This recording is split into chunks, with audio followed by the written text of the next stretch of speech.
When India got independence in the year 1947, it decided to take up the mixed economy. Now, what is this mixed economy? That is a mixture of both the public sector and the private sector.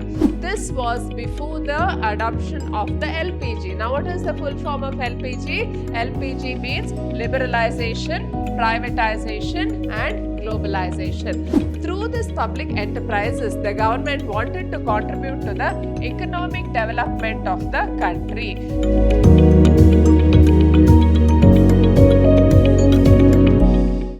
Hello everyone, I am Purnima, faculty in the Department of Commerce, Vidhyaashram Pre-University College, Temple of Excellence. In this session, I will be having a discussion on the third chapter of the Business Studies of First PUC. So the third chapter refers to the private, public and global enterprises. Now, let us look into what do we mean by the private sector and the public sector. So, in and around us, we see lot of business organizations working. So, there are sole proprietorship, there are partnership forms of organization, joint stock companies, cooperative societies, joint Hindu family. All these types of businesses are working around us, and we also have one particular kind of organization called as the MNCs, and other side we have the government companies, the statutory corporations, the departmental undertakings, etc. Now, all these put together, they form the Indian economy. Now, when India got independence in the year 1947, it decided to take up the mixed economy. Now, what is this mixed economy? That is a mixture of both the public sector and the private sector.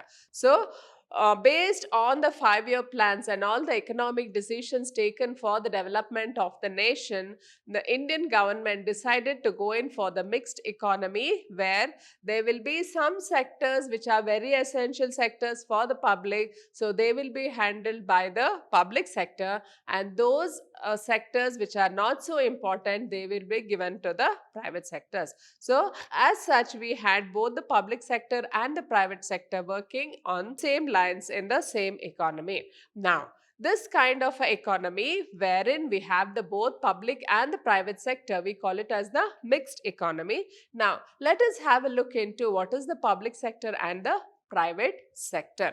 Now, just let us have a look into what is written here. The various forms of organizations are sole proprietorship, partnership, joint in the family, cooperative societies and the company. So, the public sector consists of various organizations owned and managed by the government. Now, if you look into what is the private sector, so this comprises the private sector. So, that is whether it is a sole trading concern, whether it is a partnership firm, joint Hindu family, cooperative societies and a joint stock company, they comprise the private sector, whereas the public sector consists, they are the government. They are run and managed by the government. Now, next, the government in its industrial policy resolutions from time to time defines the area of activities in which the private sector and the public sector are allowed to operate. Now, as I had told you earlier, because of the mixed economy we have adopted in our country, the government of India has to decide what are the sectors to be taken up by the public sector and what are the sectors to be given for the private sector. So, we have definite areas for private and public sectors. The roles of the private and public sector were clearly defined, and the government through various acts and regulations was overseeing the economic activities of both private and public sectors. So, the roles of the private and public sectors were clearly defined. The government has stated what are the various rules and regulations to be followed by the public sector units and the private sector units, and it oversees the activities of both the public and the private sector. And at the same time, the foreign direct investment was invited from business houses outside India. Thus, multinational corporations or global enterprises which operate in more than one country gained entry into the Indian economy. Now, this was before the adoption of the LPG. Now, what is the full form of LPG?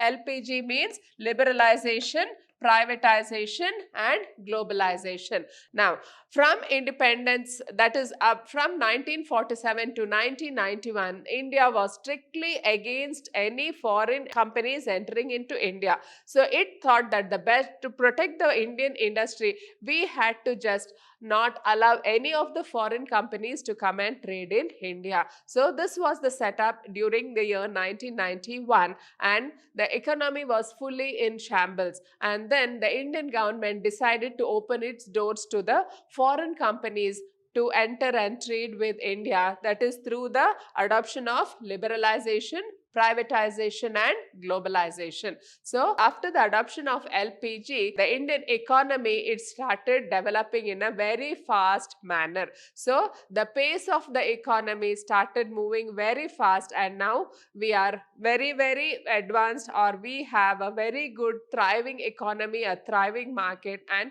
we are able to create more employment opportunities to other youth. Now, after this 1991, the foreign direct investment was invited from business houses outside India. That is, India opened its doors for business from the foreign countries. So, foreign direct investment into India was encouraged, and thus we had the MNCs, that is the multinational corporations. They came into India and which operate in more than countries. Now, what is the meaning of multinational companies? They are those companies which operate in more than one country. So that is, they have the offices all over the world. Such multinational corporations, they entered India, and now we have so many types of insurance, so many types of telephone companies, we have so many types of LPG gas providers, etc. So all these have come because of this LPG, that is liberalization, privatization and globalization. Now, if you can see here the various forms of organizing the public sector enterprises. Now, here we have the Indian economy, which has been divided into the public sector and the private sector. And in the public sector, we have three parts, that is departmental undertakings, the government companies and the statutory corporations. And in the private sector, we have the sole proprietorship form of organization, partnership form of organization, joint Hindu family business, then we have the cooperative societies, then we have the companies, that is the public limited and the private limited, and we also have the MNCs, that is the multinational corporations. So these are the various forms of organization which we find in the Indian economy. Now, let us look into each type of organization one by one. Now, let us have an explanation of this. The public enterprises were formed by the government to participate in the economic activities of the country. They are expected to contribute to the economic development of the country in today's liberalized competitive world. Now, why the public enterprises were established by the government of India? To participate in the economic activities of the country. So, the government wanted to participate in the economic activities of the country, and as such, it established the public enterprises. Now, through this public enterprises, the government wanted to contribute to the economic development of the country in today's liberalized competitive world. So, through these public enterprises, the government wanted to participate in the economic development of the nation. The public enterprises are owned by the public and are accountable to the public through the Parliament. That is, these public enterprises, they are solely owned by the government of India and they are accountable to the public through the Parliament. So, in the Parliament, it will decide what is the budget for that kind of an enterprise, and it will also have to get its books audited. A public enterprise may take a particular form of organization depending upon the nature of its operations and their relationship with the government. So, a public enterprise, it can take the form of any kind of a business organization. So, it will depend on the nature of its operation, what is the kind of operations it is doing and its relation to the government. So, we can have different kinds of business organization in the public sector. So, any organization in the public sector should ensure organizational performance, productivity, and quality standards. So, we should ensure that all the public sector units, which are nothing but the government units, they should have good productivity and should maintain quality standards. Now, let us have a look into what are the various forms of public enterprises. So, the various forms of public enterprises are, the first one is departmental undertakings, the second one is statutory corporations, third one is government companies. So, a public enterprise can take any of these forms, that is, it can take the form of a departmental undertaking or a statutory corporation or a government company. Now, let us look into detail what is a departmental undertaking. So, if you can see this picture here, there are various examples of departmental undertakings. So, here we have the Post and Telegraphs of India. So, this is a departmental undertaking of the Postal Department. Then we have the Doordarshan, which comes under the Ministry of Broadcasting. Then we have the All India Radio, which again comes under the Ministry of Broadcasting. Then the Indian Railways, which comes under the Railway Department. So, all these are very good examples of departmental undertakings. Now, let us look into what is the meaning of the word departmental undertakings. So, these enterprises are established as departments of the ministry and are considered part or an extension of the ministry itself. So, the departmental undertakings, they are established as the departments of the ministry itself. So, Ministry of Railways. So, the Railway Department is a part of the Ministry of Railways itself. The government functions through these departments and the activities performed by them are an integral part of the functioning of the government. So, the government will be functioning through these departments. Suppose the Ministry of Railways, so it will be functioning through the Railways Department, and then whatever activity the railway department will do, that will be a part of the functioning of the government.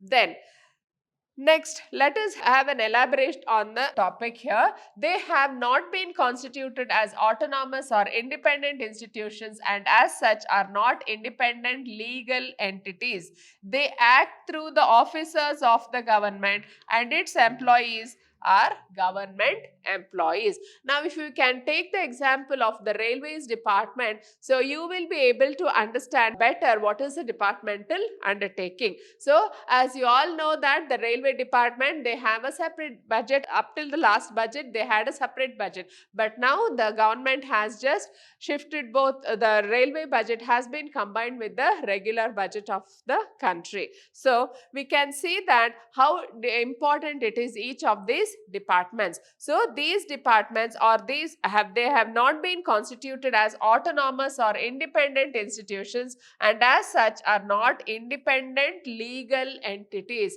So, these departments, or railway department is not a legal entity. They have not been constituted as autonomous or independent institutions. So, they are not autonomous, they are not independent, but they are, as such, they are not independent legal entities. They are not legal entities. They act through the officers of the government. So, the Railways Ministry will be acting through the officers of the government and its employees are government employees. So, that is why we see that there is a mad rush for government jobs. That is a job in the railways, a job in the postal department, job in the Doordarshan. So, all these are government companies and they are considered as the government employees. We see that most of the people are attracted towards this government jobs. Now, let us have a look into the features of departmental undertakings. Now, the first feature is the funding of these enterprises come directly from the government treasury and are an annual appropriation from the budget of the government. Now, these departmental undertakings need money to run it. Now, from where do they get the funds? The funds are got from the government, where the government will just appropriate from the budget. So, whatever budget is set aside for the country, from that a part of the budget will be set aside for this departmental undertakings. And then So whatever the money, the source of funds for running these departmental undertakings, it comes from the government treasury. Then the second feature is they are subject to accounting and audit controls applicable to other government activities. Now, the next feature of the departmental undertaking is they have to undergo the audit. So whatever audit is necessary for all other government departments, the same type of auditing procedure and accounting procedure is necessary for these departmental undertakings. Then the third feature of this governmental undertaking is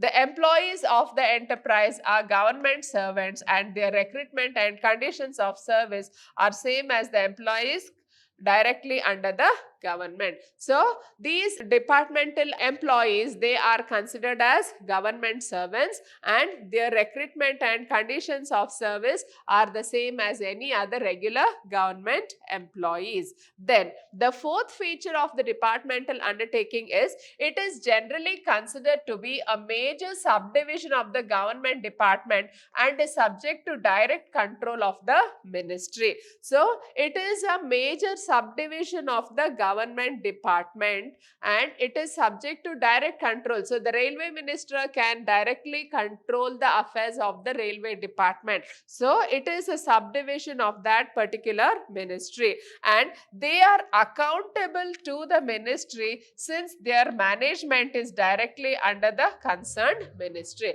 So the railway department, it is accountable to the particular ministry because it is controlled by that particular minister.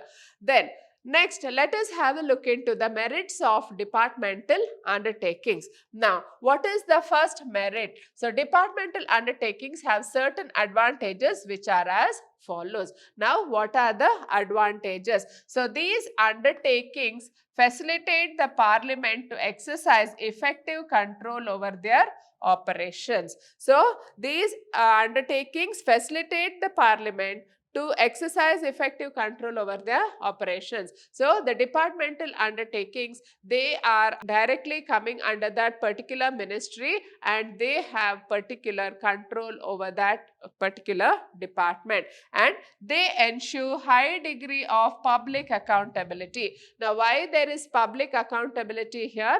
Because it is using the taxpayers' money. So, whatever money is collected from the taxpayer, it goes into the treasury and that money is being utilized for the benefit of the people. So, the affairs of this particular departmental undertakings, it is publicly accountable.